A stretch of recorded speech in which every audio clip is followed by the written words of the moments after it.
স্বাস্থ্য সরঞ্জাম ও স্টিল তৈরির কাঁচামাল উৎপাদন করবে দুই চীনা প্রতিষ্ঠান। বঙ্গবন্ধু শিল্পনগরে 244 কোটি টাকার বিনিয়োগ।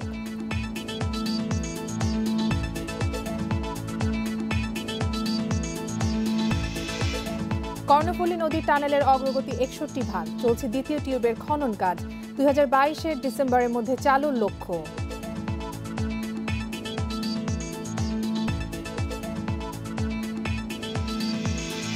এবং নতুন কোম্পানি পুঁজিবাজারে আসায় 1 মাসে বিও অ্যাকাউন্ট বেড়েছে 1.25 লাখ। সচল রাখার তাগিদ বিনিয়োগকারীদের।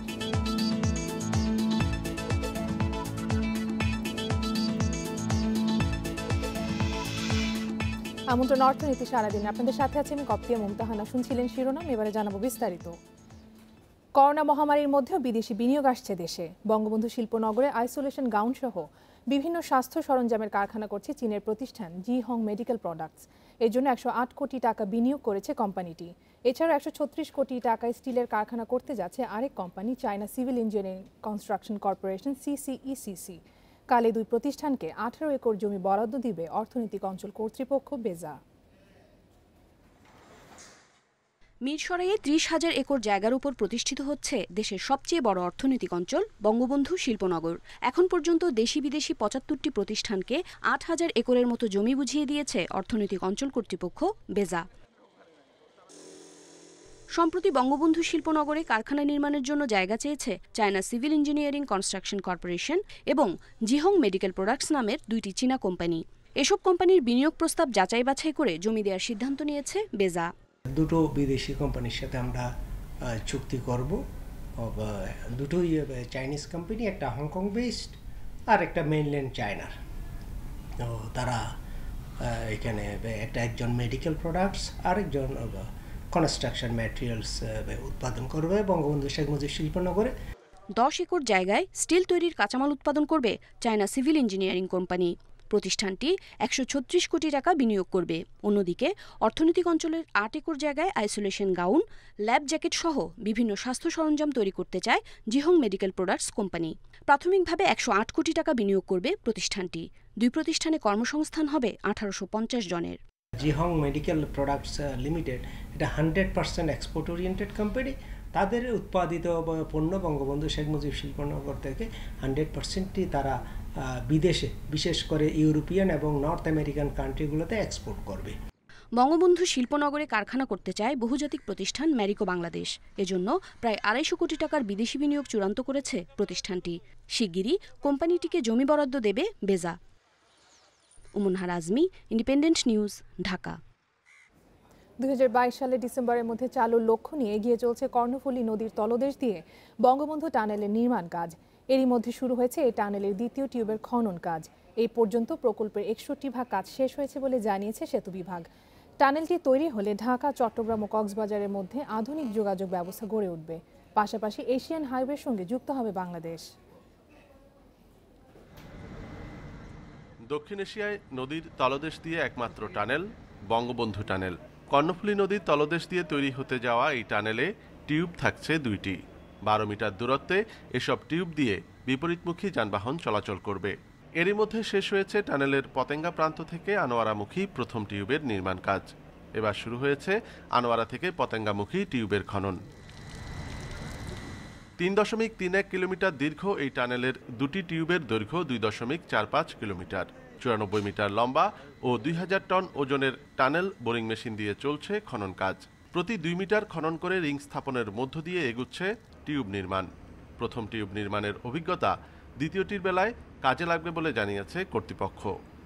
এখানে যে 3টা ক্রস স্পেসিস করতে হবে সেটা একটা নতুন একটা ইস্যু। তো আশা করতেছি যেহেতু আমাদের অভিজ্ঞতা হয়েছে, আমাদের টার্গেট হচ্ছে আগামী 1 বছরের মধ্যে এইটা ইনশাল্লাহ শেষ করব। 9,880 কোটি টাকার এই প্রকল্পে 5,913 কোটি টাকা ঋণ দিচ্ছে চীনের এক্সিম ব্যাংক। এরই মধ্যে খরচ হয়েছে 5,000 কোটি টাকার বেশি। প্রকল্পে মূল টিউব দুটির বাইরে রয়েছে আনোয়ারা প্রান্তে প্রায় 5.5 কিলোমিটার এবং পতেঙ্গা প্রান্তে আধা কিলোমিটার দীর্ঘ সংযোগ সড়ক। করোনার কারণে কিছুটা দেরি হলেও নির্ধারিত সময়ের মধ্যেই কাজ শেষ করতে বদ্ধপরিকর কর্তৃপক্ষ। আমাদের যে টার্গেট লক্ষ্যমাত্রা অনুযায়ী আমরা সঠিক পথে এগোচ্ছি। আর আমাদের প্রকল্পে যে সময়সীমা ধরা আছে সেটা হলো আমাদের 2022 সালের ডিসেম্বরের মধ্যে এটা শেষ করার টার্গেট। আমি আশা করি আমাদের লক্ষ্যমাত্রা অনুযায়ী আমরা 2022 সালের ডিসেম্বরের পূর্বে এটা সমাপ্ত করতে পারব। 2016 সালের 14 অক্টোবর বঙ্গবন্ধু টানেল নির্মাণ প্রকল্পের ভিত্তিপ্রস্তর স্থাপন করেন প্রধানমন্ত্রী শেখ হাসিনা এবং চীনের রাষ্ট্রপতি Xi Jinping. Anupam Shil, Independent News, Chattogram. Bangabandhu tunnel প্রকল্প নিয়ে আরও জানাতে চট্টগ্রাম থেকে যোগ দিচ্ছেন সহকর্মী অনুপম শীল। অনুপম, বঙ্গবন্ধু টানেলের নির্মাণ প্রকল্পের 61 ভাগ কাজ শেষ হতে আমরা জেনেছি যে 4 বছরের মতো সময় লেগেছিল। তো বাকি কাজ কতদিনের মধ্যে শেষ হবে, কি বলছে প্রকল্প সংশ্লিষ্টরা?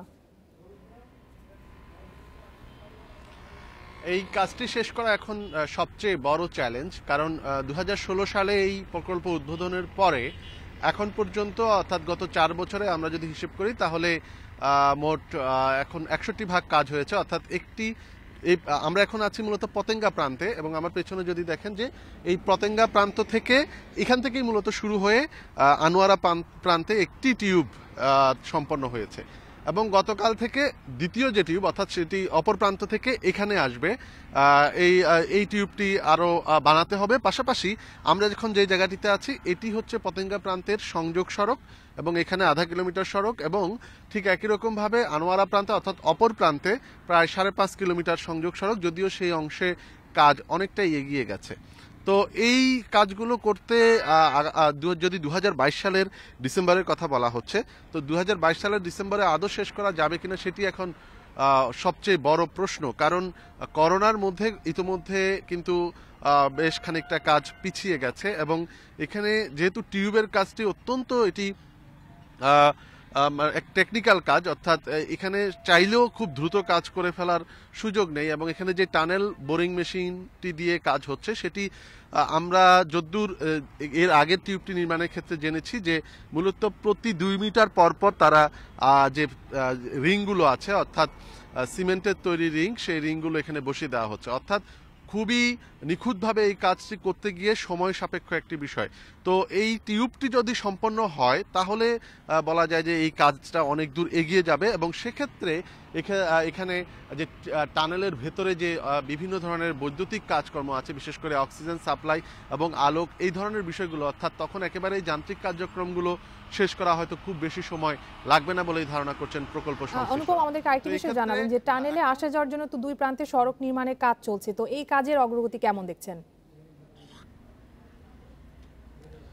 সড়ক নির্মাণের কাজে অগ্রগতি যথেষ্ট সন্তোষজনক। আমরা এখন যেখানে আছি এখানে মূলত চট্টগ্রামের আউটার যে রিং রোড সেটি শেষ হয়ে এই জায়গাটি থেকে পেছনে আধা কিলোমিটার দূরে যে টানেল, সেই টানেল সংযোগ সড়কটি হবে। ঠিক একই রকমভাবে নদীর ওপারে আমরা যেটা একটু আগে বলছিলাম যে 5.5 কিলোমিটার এরকম সংযোগ সড়ক কিন্তু ইতিমধ্যে অনেকটা শেষ পর্যায়ে কাজ আছে।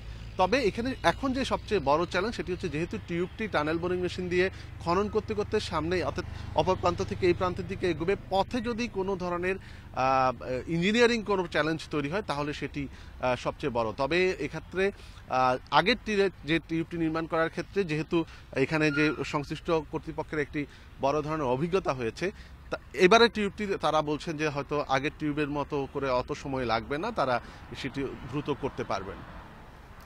বঙ্গবন্ধু টানেলের নির্মাণ কাজ নিয়ে জানাচ্ছিলেন সহকর্মী অনুপম শীল। চলে যাচ্ছি পরের খবরে।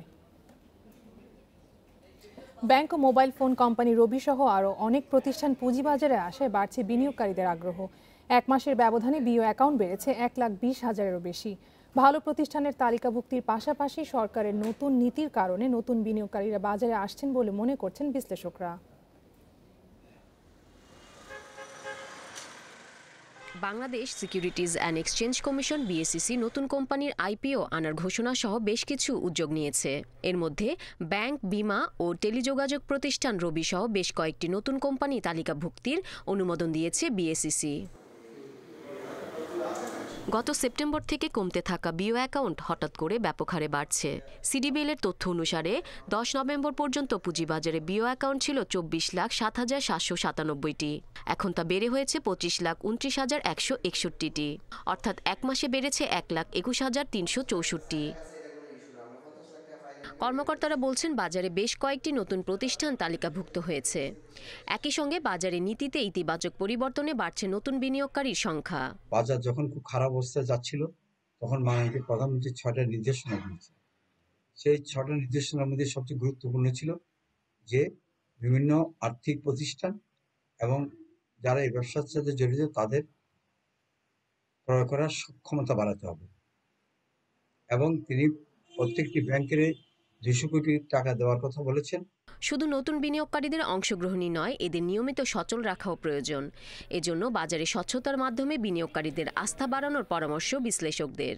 বড় আইপিও আসলে তার আগে প্রচুর বিনিয়োগকারী বিনিয়োগ অ্যাকাউন্ট করে এতে বাজারে এমন কোনো ভূমিকা রাখতে বলে আমার মনে হয় না, কারণ তারা নিয়মিত বাজারে অংশগ্রহণ করবে কিনা যারা নতুন আসছে এটা আমাদের দেখতে হবে।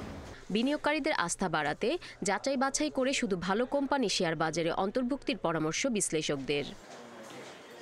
Irin Khatun, Independent News, Dhaka. এবারে শেয়ার বাজারের খবর। 1 মাস পর 1000 কোটি টাকার লেনদেন দিয়ে সপ্তাহ শুরু করলো ঢাকা স্টক এক্সচেঞ্জ।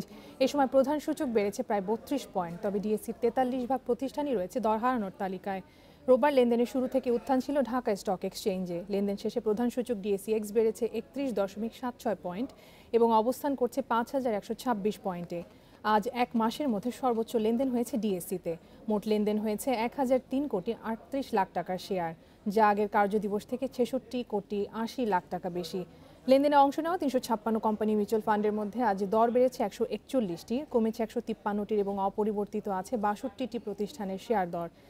অন্যদিকে চট্টগ্রাম স্টক এক্সচেঞ্জে সার্বিক সূচক বেড়েছে 83.77 পয়েন্ট। লেনদেন হয়েছে 35 কোটি 27 লাখ টাকার শেয়ার।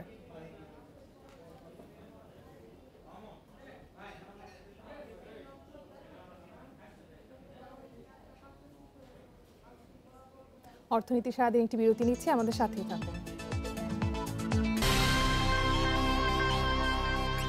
বিরতির পর আবার আমন্ত্রণ অর্থনীতি সারাদিনে, জানাবো আরও কিছু খবর। স্থানীয় পর্যায়ে অনিয়মের কারণে করোনায় প্রকৃত ক্ষতিগ্রস্তদের কাছে পৌঁছাচ্ছে না সরকারের দেওয়া নগদ অর্থ ও ত্রাণ সহায়তা। নেত্রকোনায় করোনা ও বন্যা পরিস্থিতি মোকাবেলায় সরকারের ত্রাণ কর্মসূচি ও কৃষি প্রণোদনা বিতরণ নিয়ে গবেষণা প্রতিষ্ঠান সিপিডির এক প্রতিবেদনে উঠে এসেছে তথ্য। যদিও আলোচনায় অংশ নিয়ে জেলা প্রশাসনের কর্মকর্তাদের দাবি, অনিয়মের বিরুদ্ধে দ্রুত ব্যবস্থা নিয়ে সহায়তা কার্যক্রম চালাচ্ছেন তারা। করোনা ও সাম্প্রতিক বন্যায় ক্ষতিগ্রস্ত প্রান্তিক জনগণের সহায়তায় স্থানীয় প্রশাসন ও স্থানীয় সরকারের মাধ্যমে ত্রাণ বিতরণ কার্যক্রম হাতে নিয়েছে সরকার, যার মধ্যে রয়েছে বিনামূল্যে খাদ্য সহায়তা, নির্বাচিত ক্ষতিগ্রস্ত পরিবারকে সরাসরি নগদ সহায়তা। সরকারি এই কার্যক্রমের নেত্রকোনা জেলার উপাত্ত বিশ্লেষণ করে রোববার এক প্রতিবেদন প্রকাশ করে সিপিডি। নেত্রকোনা জেলায় মোহনগঞ্জ উপজেলায় বরাদ্দকৃত চালের বিতরণ হার 80% এবং নগদ অর্থের 100% বিতরণ করা হয়েছে। যত আমরা তৃণমূলের দিকে যাব তত এই উন্নয়ন কর্মকাণ্ডের যে বাস্তব যে প্রয়োগ সেটারও আমরা কাছাকাছি যাই, আবার চ্যালেঞ্জগুলোও ততোধিক পরিমাণে বাড়তে থাকে।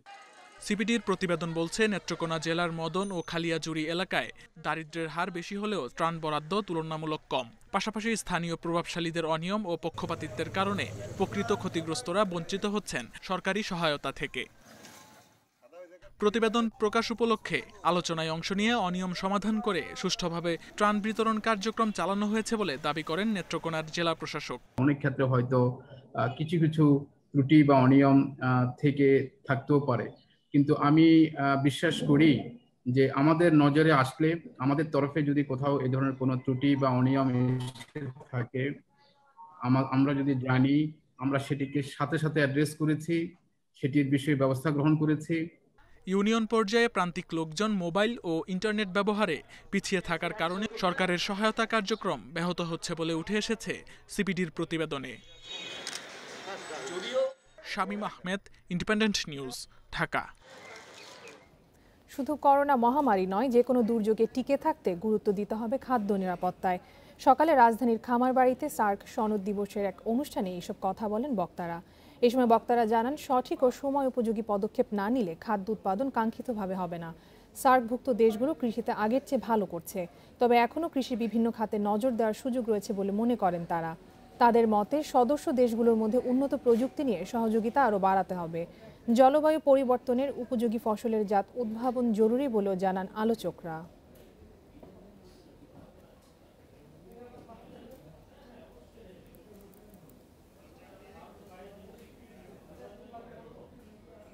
বাংলাদেশ বিজনেস অ্যাওয়ার্ড 2019 সেরা ব্যবসায় উদ্যোক্তা শ্রেণীতে পুরস্কার পেয়েছে রপ্তানিমুখী পোশাক শিল্প প্রতিষ্ঠান স্নোটেক্স গ্রুপ। এক সংবাদ বিজ্ঞপ্তিতে তথ্য জানিয়েছে প্রতিষ্ঠানটি। আন্তর্জাতিক লজিস্টিক প্রতিষ্ঠান ডিএচএল এবং ইংরেজি দৈনিক দ্য ডেইলি স্টার অনুষ্ঠানটির আয়োজন করে। করোনার কারণে এবার ভার্চুয়াল কনফারেন্সের মাধ্যমে পুরস্কার দেওয়া হয়। স্নোটেক্স গ্রুপের ব্যবস্থাপনা পরিচালক জানান, সততা ও পণ্যের মান ধরে রেখে ব্যবসা এগিয়ে নিতে চান তারা। ভার্চুয়াল কনফারেন্সে বাণিজ্যমন্ত্রী টিপু মুনশি সহ আয়োজক ও সংশ্লিষ্ট কর্মকর্তারা উপস্থিত ছিলেন। বর্তমানে স্নোটেক্স গ্রুপের 4টি বড় কারখানা রয়েছে, যেখানে কর্মসংস্থান হয়েছে 16,000-এরও বেশি মানুষের।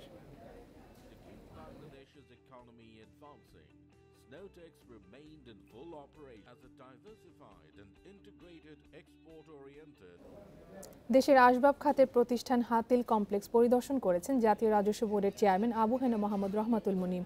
শনিবার গাজীপুরের ডোমনা মুসলিমটেক এলাকায় হাতিলের 2টি কারখানা পরিদর্শন করেন তিনি। এই সময় প্রতিষ্ঠানটির ঊর্ধ্বতন কর্মকর্তাদের সঙ্গে মত বিনিময় সভায় হাতিলের নানামুখী দিক নিয়ে আলোচনা করেন এনবিআর চেয়ারম্যান। এরপর তিনি হাতিলের ফার্নিচার ইউনিট এবং প্লাইউড ইউনিটও পরিদর্শন করেন। গত কয়েক বছর দেশের পাশাপাশি ভারত, নেপাল ও ভুটানেও রপ্তানি হচ্ছে হাতিলের পণ্য।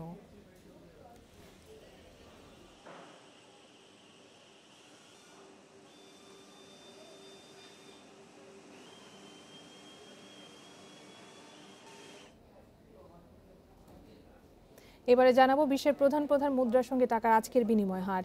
অপরিবর্তিত রয়েছে যুক্তরাষ্ট্রের ডলারের দর, বিনিময় হয়েছে 84 টাকা 90 পয়সায়। যুক্তরাজ্যের পাউন্ডের দর কমেছে, বিনিময় হয়েছে 115 টাকা 10 পয়সায়। বেড়েছে ইউরোর দর, বিনিময় হয়েছে 104 টাকা 91 পয়সায়। অপরিবর্তিত ভারতীয় রুপির দর, বিনিময় হয়েছে 1 টাকা 25 পয়সায়। অপরিবর্তিত সৌদি রিয়ালের দর, বিনিময় হয়েছে 22 টাকা 74 পয়সায়। অপরিবর্তিত আরব আমিরাতের দিরহামের দর, বিনিময় হয়েছে 23 টাকা 23 পয়সায়। কুয়েতি দিনারের দর কমেছে, বিনিময় হয়েছে 279 টাকা 75 পয়সায়। বেড়েছে মালয়েশিয়ান রিঙ্গিতের দর, বিনিময় হয়েছে 21 টাকা 6 পয়সায়। এই ছিল আজকের অর্থনীতি সারাদিনে। ইন্ডিপেন্ডেন্ট টেলিভিশনের সব খবর আরও জানতে চোখ রাখুন ফেসবুক, ইউটিউব এবং টুইটারে। আমন্ত্রণ আমাদের পরের আয়োজনে।